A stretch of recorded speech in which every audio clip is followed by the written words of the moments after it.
말씀은 호세아 11장 1절에서 11절까지 말씀입니다. 호세아 11장 1절에서 11절 참 목소리로 함께 봉독하시겠습니다.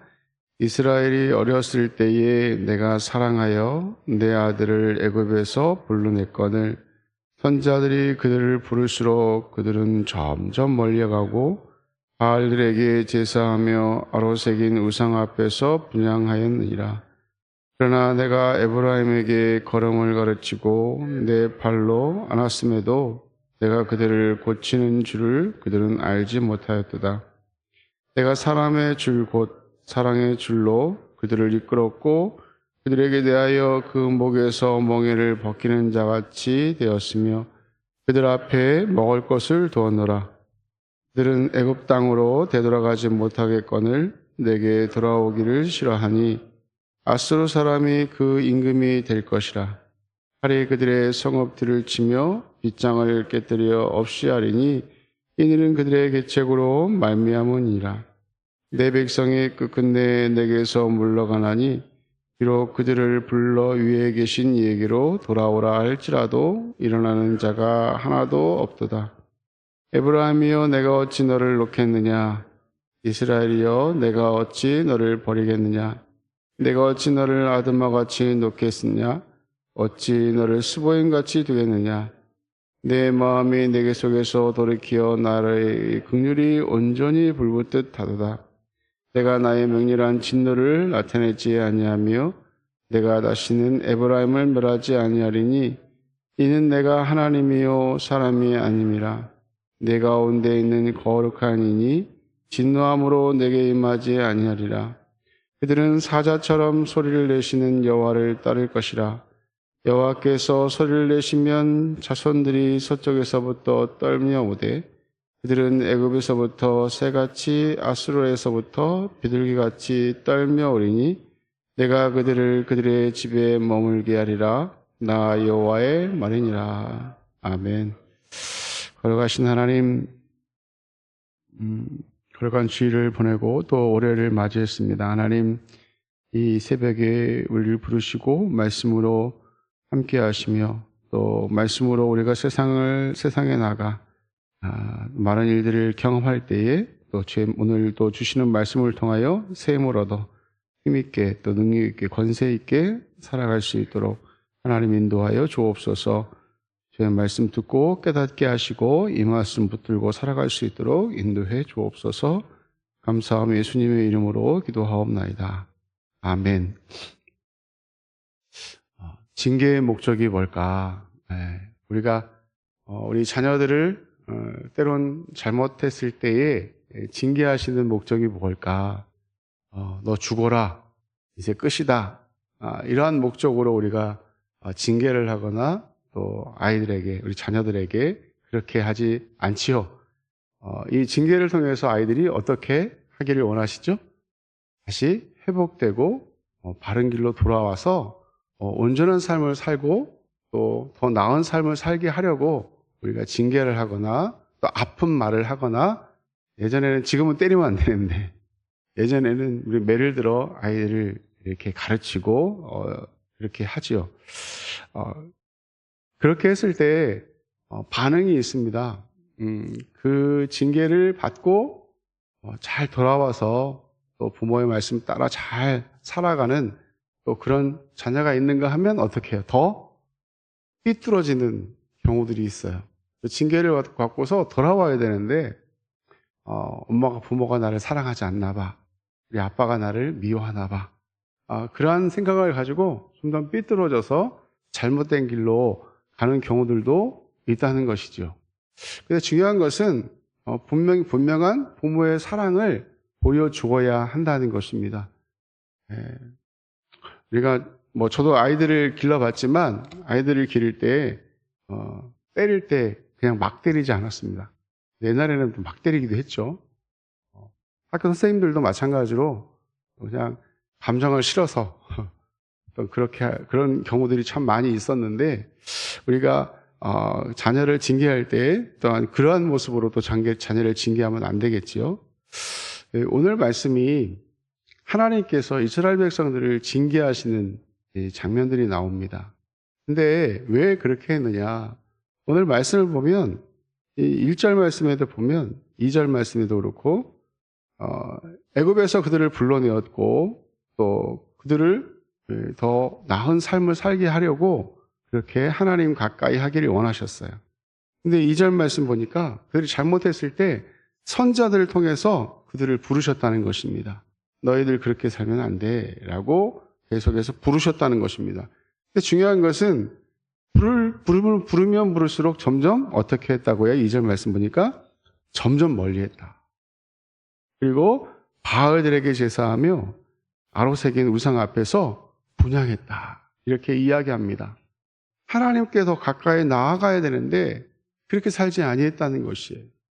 점점 더 삐뚤어지는 것이죠. 잘못된 길로 가는 것입니다. 하나님께서 가장 싫어하는 일들을 해했다는 것이죠. 하나님을 사랑해야 되는데 하나님을 사랑하지 않고 우상 숭배하고 하나님을 떠나갔다는 것입니다. 3절 말씀 보면 그러나 내가 에브라임에게 걸음을 가르치고 내 팔로 안았음에도 그럼에도 불구하고 하나님은 하나님의 사랑으로 그들을 품고 안았음에도 불구하고 내가 그들을 고치는 줄을 그들은 알지 못했다. 이렇게 말씀하고 있습니다. 문제의 정답은 하나님께 있는데 그 하나님께 돌아오지 아니하고 자꾸 외부의 것들에게 또 자기 방식대로 자기의 생각대로 자기의 소견대로 그렇게 행했다는 것입니다. 4절 말씀에 내가 사람의 줄 곧 사랑의 줄로 그들을 이끌었고 그들에게 대하여 그 목에서 멍에를 벗기는 같이 되었으며 그들 앞에서 먹을 것을 두었다. 그럼에도 불구하고 하나님의 사랑을 계속 보여주는 것입니다.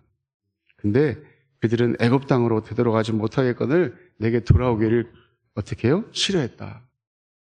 그래서 아수르 사람이 그들의 임금이 될 것이다. 이렇게 말씀하고 있습니다. 나중에 북이스라엘은 아수르에 망하지요. 아수르가 쳐들어왔을 때 그때 어떻게 하면 하나님께로 돌아와야 되는 것이에요. 하나님께로 돌아오면 문제가 해결이 되는데 그들이 애굽을 의지하거나 자기의 방식을 의지했다는 것입니다. 그래서 그들의 칼이 그들의 성읍을 치며 빗장을 깨뜨려 없이 하리니 이는 그들의 계책으로 말미암으리라. 자기의 생각을 그렇게 했고 그들의 계책을 그렇게 냈기 때문에 그 계책에는 방법이 없다는 것입니다. 아수르의 손에서 벗어날 길이 없다는 것입니다. 북이스라엘은 아수르에게 망하죠. 남유다는 누구에게 망합니까? 바벨론에게 망합니다. 그럴 때 하나님께로 돌아와야 되는 거예요. 이때 하나님의 징계를 보았을 때 하나님이 나를 사랑하시는구나라고 깨닫게 되는 것이죠. 요즘은 이게 혼내는 것, 징계하는 것을 하지 못하죠. 부모도 못합니다. 왜냐하면 자식들이 어떻게 해요? 잘못해 전화해요. 112에 전화합니다. 제가 아는 분도 아이가 하도 학교에서 말썽을 많이 부리는 거예요. 목사님이신데 목사님이 하도 답답해가지고 뭐라 그랬대요. 화를 내고 그랬더니 아동학대로 전화를 해서 112에 전화해서 신고했어요. 그 아이가. 그래가지고 경찰서에 갔대요. 얼마나 창피했는지. 선생님들도 막 혀를 내두른대요. 그래서 저는 우리 아이들한테도 그런 얘기해요. 너에게 쓴말을 해주는 사람에게 고마워해라. 너에게 네가 잘못된 것을 지적해주는 선생님에게나 누구에게나 감사히 여겨라. 요즘은 그런 사람이 없어요. 괜히 그런 말 했다가 잘못 휘말리면 굉장히 어려우니까 학교에서도 선생님들이 아이들을 건들지 못한다고 하더라고요. 자도 뭐라고 못한대요.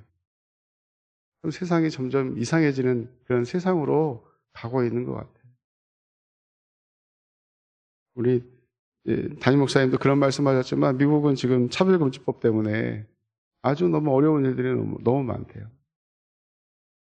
잘못된 것을 잘못됐다고 이야기해야 되는데 그렇게 하지 못하는 것이죠. 하나님께서 그렇게 말씀하심에도 불구하고 그들은 하나님의 말씀을 듣지 않습니다. 그럼에도 불구하고 하나님은 하나님의 사랑을 보여주셔요. 우리 8절 말씀 같이 한번 읽어볼까요? 에브라임이여 내가 어찌 너를 놓겠느냐, 이스라엘이여 내가 어찌 너를 버리겠느냐, 내가 어찌 너를 아드마같이 놓겠느냐, 어찌 너를 스보임같이 두겠느냐, 내 마음이 내 속에서 돌이켜 나의 국률이 온전히 불붙듯 하도다. 이렇게 말씀하고 있습니다. 하나님의 사랑을 아주 극렬하게 보여주시는 그런 장면이에요. 하나님 말씀대로 순종하지 아니하고 폐역한 이 이스라엘 그 자녀들을 향해서 하나님의 사랑을 보여주고 있는 것입니다. 하나님이 그들을 사랑하고 있음에도 불구하고 그 사랑을 망각하고 그 부모의 뜻을 거스려 안악한 그런 모습을 보여주는 것 같이 하나님의 사랑을 망각하고 지금까지 은혜를 망각하는 또 스스로 자기네들이 스스로 잘된 것이냐 그렇게 살아가는 그들의 모습을 보면서 하나님은 그럼에도 불구하고 끝까지 하나님의 사랑을 보여주고 있는 것입니다. 하나님의 그 인도하심을 따라 살아가는 인생임을 우리는 깨달아야 될 줄로 믿습니다. 교만하면 안 돼요. 교만은 패망의 선봉이다. 이렇게 말씀하고 있어요. 그래서 나의 계획을 쫓아 살아가는 인생이 아니라 하나님 말씀을 따라 살아가는 인생이 되어야 될 줄로 믿습니다. 서두에서 말씀드렸던 것처럼 하나님의 징계는 이스라엘 백성들을 망하게 하려고 하는 것이 아니에요. 그들을 다시 세우시고 그들을 올바른 길로 나아가도록 하는 방법으로 징계를 사용하신 것입니다. 그때 우리는 주님께로 돌아가야 될 줄로 믿습니다. 회개하고 주님 앞으로 나아가면 되는 거예요. 나아가면 하나님께서 고치시는 줄로 믿습니다. 그래서 이제 그 하나님의 그 마지막 큰 사랑은 예수 그리스도를 이 땅에 보내주신 그 사랑인 줄로 믿습니다. 이 땅의 인간들은 죄로 인하여 소망이 없어요. 그래서 하나님께서 돌아오라 말씀하셔도 돌아오지 않으니 하나님께서 그 하나밖에 없는 독생자 예수님 이 땅에 보내주신 줄로 믿습니다. 그래서 하나님 말씀을 따라 예수 그리스도를 잘 믿고 믿음으로 살아서 하나님 앞에 온전한 자로 하나님의 온전한 백성으로 우리는 살아가는 거예요. 우리는 하나님의 자녀인 줄로 믿습니다. 이 자녀인이 하나님 말씀을 따라 살아가는 것이 맞아요. 근데 자꾸 어떻게 합니까? 내 뜻을, 내 생각을, 또 내 교만함으로 인해서 하나님 말씀대로 살아가지 않으려고 하는 것이 우리의 본성이 죄성이에요, 죄성. 자꾸 죄성이 나오는 거예요. 그렇게 살아야 재밌으니까. 그렇게 살아 즐거우니까.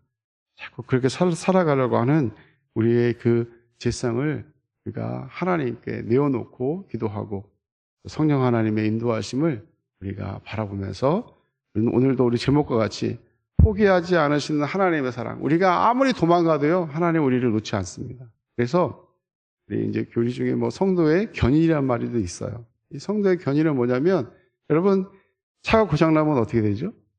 갈 수 있어요, 없어요? 스스로는 갈 수 없어요. 그러면 뭘 부르죠? 보험회사에 전화를 하죠. 그럼 어떻게 차가 옵니다. 그러면 고치는 데까지 어떻게 하죠? 견인차가 걸어서 가요. 그러면은 견인차에 끌려가는 차는 내가 가고 싶다고 안 가요. 내가 가고 싶다고 안 가고 싶다고 안 가는 게 아니에요. 그냥 끌려가는 거예요. 하나님은 우리를 하나님의 자녀로 부르셔서 그렇게 끌고 가세요. 근데 그렇게 끌려가는 인생이 아니라 어떻게 해야 돼요? 기쁨으로 자발적으로 하나님의 손을 붙들고 나아가는 자가 되어야 될 줄로 믿습니다. 그래서 하나님이 기뻐하세요. 여러분도 우리 자녀들이 혼나는 것 때문에 무서워가지고 그렇게 부모의 말을 따르는 것보다도 부모님 나를 사랑하는구나. 내가 부모님 어떻게 기쁘게 해드릴까 하는 마음으로 자기 일을 감당할 때 그것이 더 기쁘시죠. 네, 마찬가지예요. 우리도 하나님께서도 그렇게 우리 하나님의 자녀가 살아가기를 원하시는 줄로 믿습니다. 오늘 말씀을 우리가 생각하면